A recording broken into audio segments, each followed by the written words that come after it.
Let's talk about lasers. A bunch of people, because we talked about DLP and LCOS systems, asked about what about laser projection? Laser projection is awesome. Because you're working with light that is going to travel in a very straight line as opposed to light like off of a regular projector that bends, you don't have to worry about adjusting the focus. Lasers literally go through and say pixel, pixel, pixel, pixel, pixel, and the farther away you get, the slightly larger the dots get. So you don't have to adjust for focus. The downside to laser projection, however, is that you can't do lens-based keystoning. So when you have a regular projection system, because the projector isn't necessarily sitting in the center of the screen an exact distance away, the top or the bottom may cause it to create a trapezoid. That trapezoidal effect is called keystoning.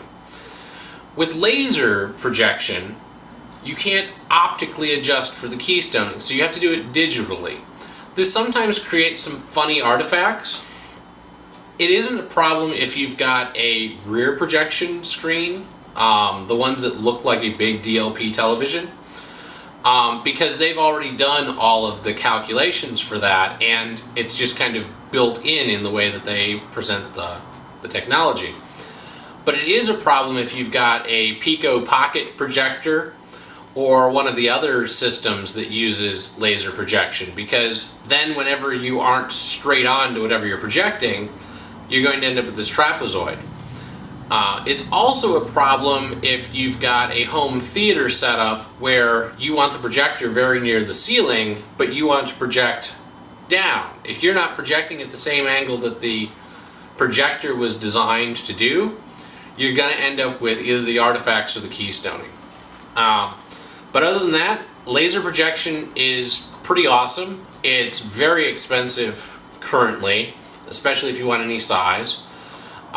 You do get very good brightness. They don't make a whole lot of noise. They generally give off less heat than other systems.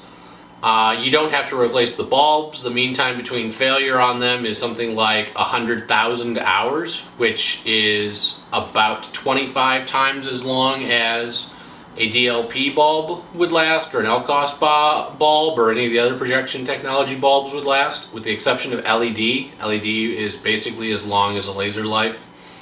But yeah, laser projection is awesome. There are not a whole lot of them to choose from, and they really require a dedicated setup because you have to put the projector where the projector wants to be. You're not just going to bounce between locations.